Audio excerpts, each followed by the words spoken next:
Assalamualaikum Lur. Kali ini saya pulang kampung dan kebetulan ya saya tinggal di desa, jadi melewati jalan-jalan yang kanan kirinya sawah.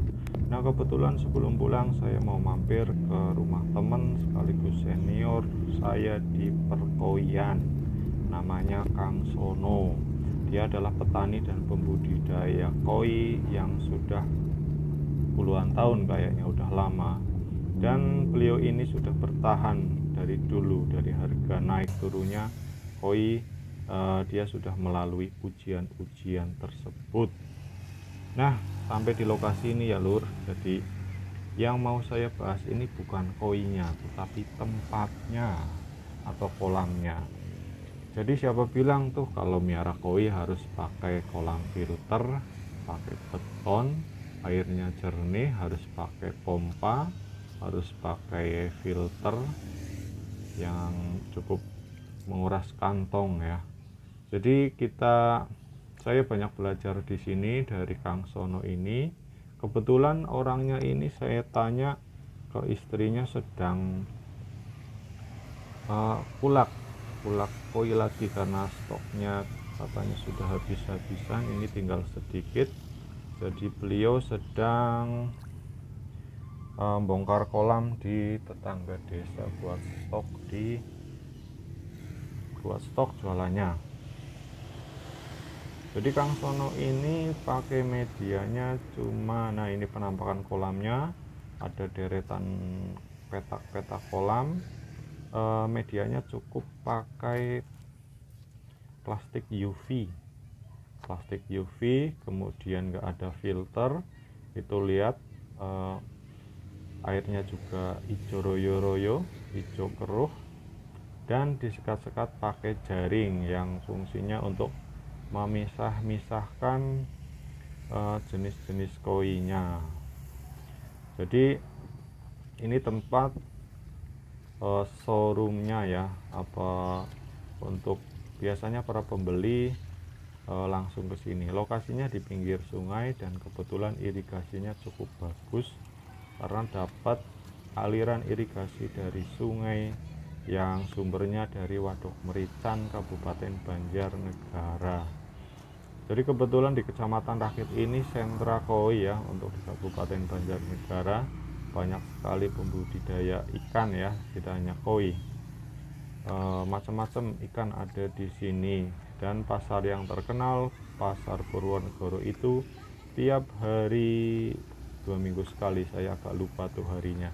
Kalau nggak salah itu hari apa ya, Rabu dan Minggu itu selalu pasarnya rame, dan konon pasar itu terbesar nomor 1 di Jawa Tengah untuk pasar ikan, dan yang ke situ itu banyak dari luar daerah juga pada beli di pasar itu. Ini indukan ya Lur, ini indukannya mantap-mantap, gede-gede, 50-60 cm kayaknya ada di sini. Jadi indukan ini sama Kang Sono juga biasa untuk dipijahkan. Selain menjual koi, Kang Sono ini juga memijahkan sendiri, menebarnya di kolam ya, kolam tanah, ada punya beberapa kayaknya, dan saya pernah ke sana.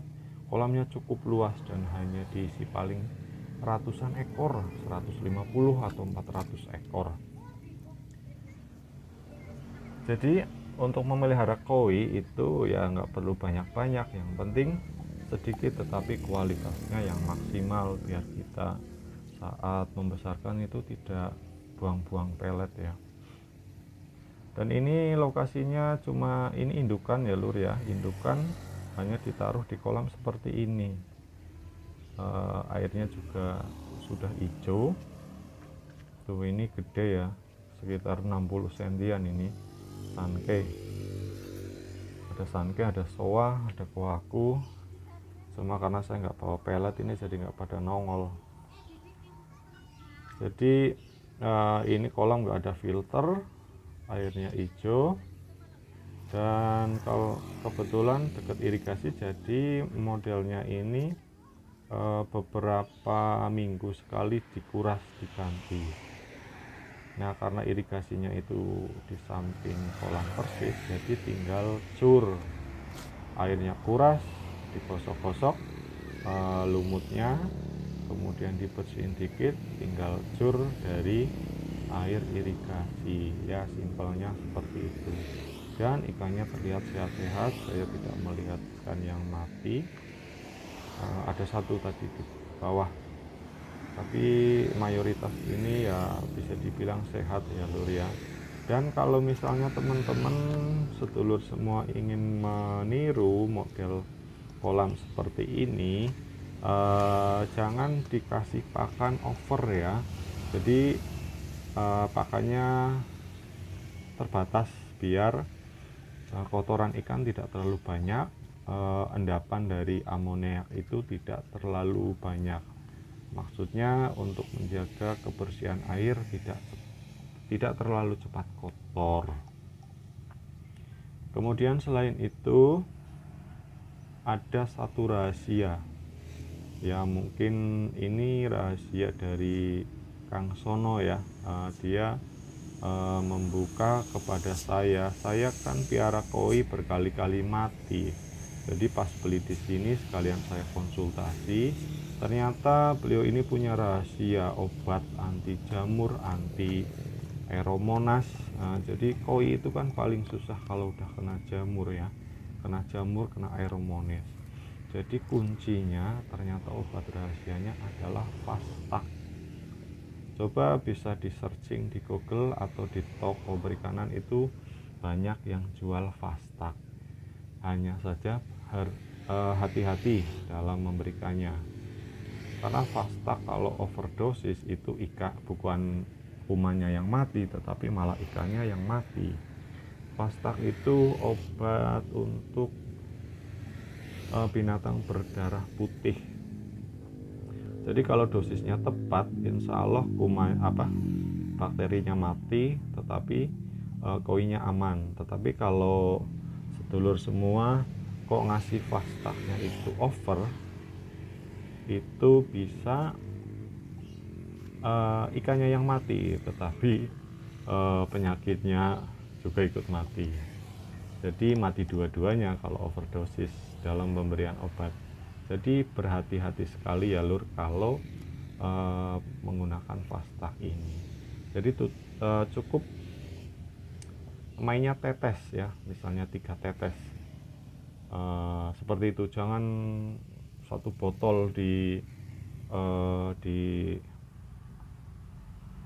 dikasihkan semua. Saya pernah dulu awalnya karena saya pusing ikan di kolam itu kena jamur, saya coba kasih Fastak. Karena pertama kali saya kasih 1 botol, bukannya penyakitnya yang sembuh, malah ikannya yang mati semua.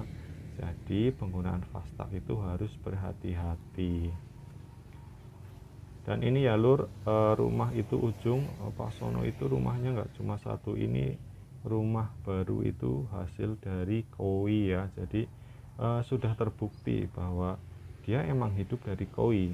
Dia udah mengetahui seluk-beluk dunia koi. Walaupun mungkin sekarang bisa dibilang harganya lagi agak lesu karena mungkin efek pandemi, tetapi beliau masih bisa bertahan. Ini lokasi di pinggir sawah dan di pinggir jalan besar, tepatnya di Desa Lengkong, Kecamatan Rakit, Kabupaten Banjarnegara. Nanti di belakang video ini ada nomor HP dari pemiliknya Kang Sono. Kalau sedulur semua yang dekat dengan tinggal di Banjarnegara atau sekitarnya bisa hubungi beliau. Dan dengar-dengar kemarin-kemarin beliau ini kalau misalnya miara koi dari burayak, pijain sendiri, burayak gedein, seleksi pertama, kedua, ketiga, dan seterusnya sampai dipiara sekitar 7 bulan sampai target yang diinginkan ya, biasanya 25 cm, 30 dan seterusnya. Itu harganya 1 bongkaran kolam itu sangat lumayan, di atas angka 10 juta, hampir 20. Padahal ikannya nggak banyak, paling ikan 400 seperti itu. Jadi bagi sedulur semua yang punya lahan misalnya di pinggir rumah, jangan berkecil hati kalau mempunyai keinginan untuk budidaya koi. Bisa pakai caranya petani koi ini, pakai plastik UV, airnya cukup diganti 3 minggu sekali. Terima kasih.